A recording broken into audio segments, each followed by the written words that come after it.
ರಾಜ್ಯ ಸರ್ಕಾರ ಶಾಸಕ ಭರತ್ ರೆಡ್ಡಿ ಅವರನ್ನು ಬಂಧಿಸಬೇಕೆಂದು ಎಂಎಲ್ಸಿ ಕೆಎಸ್ ನವೀನ್ ಅವರು ಹೇಳಿಕೆ ನೀಡಿದ್ದಾರೆ.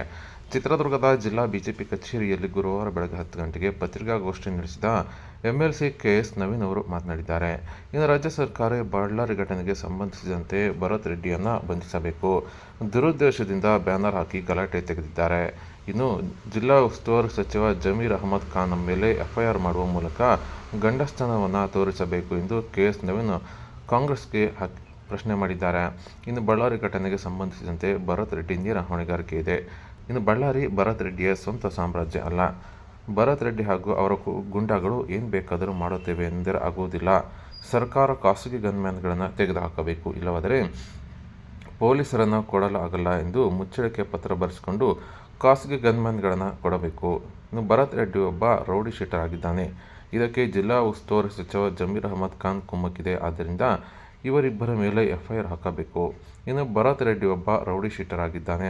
ಈವರೆಗೆ ಶಾಸನ ಸಭೆಗಳ ಶಿಸ್ತು ಪಾಲಿಸದೇ ಇರುವುದನ್ನು ನಾನು ನೋಡಿಲ್ಲ. ಇನ್ನು ಡಿ.ಕೆ. ಶಿವಕುಮಾರ್ ಸತ್ಯವನ್ನು ಹೇಳಿದ್ದಾರೆ. ಡಿ.ಕೆ. ಶಿವಕುಮಾರ್ ಅವರು ಸತ್ಯವನ್ನು ಹೇಳಿದ್ದಾರೆ. ನಮ್ಮ ಕಾರ್ಯಕರ್ತನಿಂದಲೇ ತಪ್ಪಾಗಿದೆ ಎಂದು ಒಪ್ಪಿಕೊಂಡಿದ್ದಾರೆ. ಪರಮೇಶ್ವರ್ ಅವರಂತಹ ಗೃಹ ಮಂತ್ರಿನ ನಾನು ನೋಡಿಲ್ಲ. ಏನೋ ಆಗಿಲ್ಲವೆಂಬಂತೆ ಇರುತ್ತಾರೆ ಎಂದು ವ್ಯಂಗ್ಯವಾಡಿದ್ದಾರೆ. ಇನ್ನು ಜನಾರ್ದನ್ ರೆಡ್ಡಿ ಹಾಗೂ ಶ್ರೀರಾಮುಲು ಅವರಿಗೆ ನೋಟಿಸ್ ಕೊಡುವ ಸರ್ಕಾರ ಗಲಭೆಗೆ ಕಾರಣರಾದವರನ್ನು ಪಕ್ಕದಲ್ಲಿ ಕೂರಿಸಿಕೊಂಡು ಸಿಎಂ ಮಾತನಾಡುತ್ತಾರೆ ಅಸಮಾಧಾನವನ್ನು ಕೆಎಸ್ ನವೀನ್ ವ್ಯಕ್ತಪಡಿಸಿದ್ದಾರೆ. ಇನ್ನು ಹುಬ್ಬಳ್ಳಿಯಲ್ಲಿ ಮಹಿಳೆಯನ್ನು ವಿವಸ್ತ್ರಗೊಳಿಸಿ ಪೊಲೀಸ್ ಜೀಪಿನಲ್ಲಿ ಹಲ್ಲೆ ಮಾಡಿದ್ದಾರೆ. ಅಲ್ಲಿನ ಪೊಲೀಸರು ಆ ಮಹಿಳೆಯೇ ಬಟ್ಟೆ ಬಿಚ್ಚಿದ್ದಾಗಿ ಹೇಳಿದ್ದು, ಇದು ನಾಗರಿಕ ಸಮಾಜ ಒಪ್ಪುವಂಥದ್ದಲ್ಲ. ಇನ್ನು ಸುಳ್ಳು ಮತದಾರರನ್ನು ಸೇರಿಸುವ ವಿಚಾರದಲ್ಲಿ ಮಹಿಳೆ ಪ್ರತಿಭಟನೆ ಮಾಡಿದ್ದಾಳೆ. ಈ ವೇಳೆ ಕಾಂಗ್ರೆಸ್ನ ಕಾರ್ಪೊರೇಟರ್ ಆ ಮಹಿಳೆ ಮೇಲೆ ದೂರು ನೀಡಿದ್ದಾರೆ. ಈ ವೇಳೆ ಪೊಲೀಸರು ಠಾಣೆಗೆ ಕರೆದೊಯ್ಯುವ ದುರುದ್ದೇಶದಿಂದ ಮಹಿಳೆ ಮೇಲೆ ಹಲ್ಲೆ ಮಾಡಿದ್ದು, ಹಿಂಸೆ ಕೊಡುವಂತಹ ತಪ್ಪನ್ನು ಆ ಮಹಿಳೆ ಮಾಡಿಲ್ಲ ಎಂದು ಕೆಎಸ್ ನವೀನ್ ಅವರು ಕಾಂಗ್ರೆಸ್ ಸರ್ಕಾರದ ವಿರುದ್ಧ ವಾಗ್ದಾಳಿ ನಡೆಸಿದ್ದಾರೆ. ಆದ್ರೆ ಅದ್ರ ಪೂರ್ತಿ ಹೊಣೆಗಾರಿಕೆ ನಿಮ್ಮ ಮೇಲೆ ಇರುತ್ತೆ ಅನ್ನುವಂಥದ್ದನ್ನ ಅವ್ರ ಅಂಡರ್ಟೇಕಿಂಗ್ ತಗೊಳ್ಳೋಂತ ಏನೋ ಒಂದು ಕಾನೂನು ತರಬೇಕು. ಅದ್ ಬಿಟ್ಬಿಟ್ಟು ಒಬ್ಬೊಬ್ರು 10 ಜನ ಖಾಸಗಿ ಗನ್ಮ್ಯಾನ್ಗಳನ್ನ ಇಟ್ಕೊಂಡ್ರೆ, ಆದ್ರೆ ಒಬ್ಬ ಅಮಾಯಕ, ಅವನು ಯಾವ ಪಕ್ಷದ ಕಾರ್ಯಕರ್ತನ ಆಗ್ಲಿ, ರಾಜಶೇಖರ್ ಅನ್ನೋಂತ ಒಬ್ಬ ಅಮಾಯಕ, ಅವನು ಪಾಪ ಅವ್ರ ಪಕ್ಷದ ಮುಖಂಡರು ಇದ್ದಾರೆ ಅನ್ನೋಂತ ಧೈರ್ಯದಿಂದ ಹೋಗಿದ್ದಾನೆ, ಶವವಾಗಿ ಮನೆಗೆ ಬಂದ. ಇದು ಯಾರೇ ಸತ್ತಿರ್ಲಿ, ಅವ್ನು ಕಾಂಗ್ರೆಸ್ ಪಕ್ಷದ ಕಾರ್ಯಕರ್ತನೇ ಆಗಿದ್ರು ಕೂಡ ಅವ್ರ ತಂದೆ ತಾಯಿ ಪರಿಸ್ಥಿತಿ ಏನ್ರಿ? ಅವ್ರ ಮನೆ ಬೆಳೆದ್ ನಿಂತಂತ ಮಗನ್ ಇವತ್ತು ಕಳ್ಕೊಂಡು ಗೋಳಾಡ್ತಾ ಇದಾರೆ. ಇವ್ರು 25 ಲಕ್ಷ ದುಡ್ಡು ಕೊಟ್ಬಿಟ್ಟ ತಕ್ಷಣ ಅವ್ರು ವಾಪಸ್ ಬರ್ತಾನ? ನಾನೇ ಅಂತೀನಿ, ಇದಕ್ಕೆ ಸಂಪೂರ್ಣ ಹೊಣೆಗಾರಿಕೆ ಭರತ್ ರೆಡ್ಡಿನೇ. ಇದಕ್ಕೆ ಕುಮ್ಮಕ್ ಕೊಡ್ತಾ ಇರೋಂತ ಆ ಜಿಲ್ಲೆ ಉಸ್ತುವಾರಿ ಸಚಿವಾದಂತ ಜಮೀರ್ ಅಹಮದ್ ಅವರೇ. ಇವರಿಬ್ರು ಮೇಲೂ ಕೇಸ್ ಹಾಕ್ಬೇಕು, ತಕ್ಷಣ ಭರತ್ ರೆಡ್ಡಿನ ಬಂಧಿಸ್ಬೇಕು. ಮತ್ತೆ ಭರತ್ ರೆಡ್ಡಿ ಸಹಚರರು ಏನಿದ್ದಾರೆ ಅವರೆಲ್ಲರ ಮೇಲೆ ಕ್ರಮ ತಗೊಂಡು ಬಳ್ಳಾರಿಯಲ್ಲಿ ಶಾಸಕ ಯಾರಾದ್ರೂ ಪರವಾಗಿಲ್ಲ, ಕಾನೂನಿಗೆ ಧಕ್ಕೆ ತರುವಂತ ಕೆಲಸ ಮಾಡಿದ್ಮೇಲೆ ಅವ್ರು ಕಠಿಣ ಕ್ರಮ ತಗಂತೀವಿ ಅನ್ನುವಂತ ರೀತಿಯಲ್ಲಿ ಗಂಡಸ್ತನ ತೋರಿಸ್ಬೇಕು. MLA ಏನಂದ್ರಿ, ಅವನೊಬ್ಬ ರೌಡಿ ಶೀಟರ್ ಇದ್ದಾನೆ. ಡಿ.ಕೆ. ಶಿವಕುಮಾರ್ ರಾಜ್ಯದ ಉಪಮುಖ್ಯಮಂತ್ರಿಯಾಗಿ ಅವ್ರು ಕಾಂಗ್ರೆಸ್ ಪಕ್ಷದ ಅಧ್ಯಕ್ಷರಾಗಿ ಸತ್ಯನ ಮಾತಾಡಿದ್ದಾರೆ.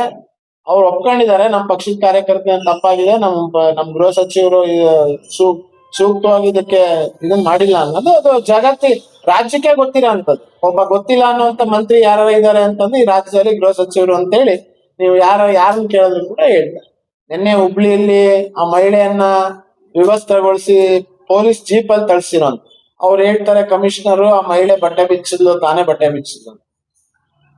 ಅದು ಒಬ್ಬ ಪೊಲೀಸ್ ಅಧಿಕಾರಿಯಾಗಿ ಒಬ್ಬ ಮಹಿಳೆ ಮೇಲೆ ಆ ತರದ ಆರೋಪ ಮಾಡ್ತಾರಂಥದ್ದು ಖಂಡಿತ ನಾಗರಿಕ ಸಮಾಜ ಒಪ್ಪುವಂತ ಉತ್ತರ ಅಲ್ಲ. ಆಗ ಕೆಲವು ಸುಳ್ಳು ಮತದಾರರನ್ನ ಸೇರಿಸೋ ಅಂತದಕ್ಕೆ ಪ್ರಯತ್ನ ನಡೆದಿತ್ತು ಅನ್ನೋಂಥದ್ರ ಮೇಲೆ ಆ ಮಹಿಳೆ ಪ್ರತಿಭಟನೆ ಮಾಡಿದ್, ಸುಜಾತ ಅವರು.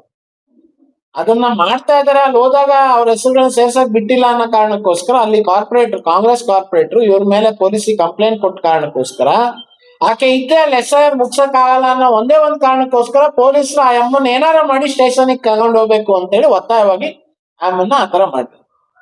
ನಾನ್ ಕೇಳೋಂಥದ್ದು, SIR ಗೆ ಸಂಬಂಧಪಟ್ಟಾಗ ಇರೋಂತ ವಿಷಯ ಅಲ್ಲೇ ಬಗೆಹರಿಸ್ಬೇಕಲ್ಲ, ಪೊಲೀಸ್ ಸ್ಟೇಷನ್ಗೆ ಕರ್ಕೊಂಡು ಹೋಗುವಂತ ಅವಶ್ಯಕತೆ ಏನಿದೆ? ಒಳ್ಳೆ ಪ್ರಾಣಿಗಳನ್ನ ತುಂಬಲ್ಲ ನಮ್ಮಲ್ಲಿ. ಆತರ ಒಂದ್ ಹೆಂಗ್ಸನ್ನ ನೀವು ವೆಹಿಕಲ್ ಒಳಗಡೆ ದಬ್ಬಿ ಅಷ್ಟೊಂದ್ ಜನ ಪೊಲೀಸರು ತಗೊಂಬಂದ್ ದಬ್ಬಿ ಒಳಗಡೆ ಹಾಕಿ ಹಿಂಸೆ ಕೊಟ್ಟು ಆ ಅಮ್ಮನ ಸ್ಟೇಷನ್ಗೆ ಕರ್ಕೊಂಡು ಹೋಗುವಂಥದ್ದು ಏನ್ ಮಾಡಿದಾಳೆ? ಕೊಲೆ ಮಾಡಿದ್ಲ ಅಲ್ಲಿ, ಅಥವಾ ಕಳ್ತನ ಮಾಡಿದ್ಲ, ಅಥವಾ ಯಾರಿಗಾರ ಅಲ್ಲಿ ಜಗಳ ನಡೆದಿತ್ತ?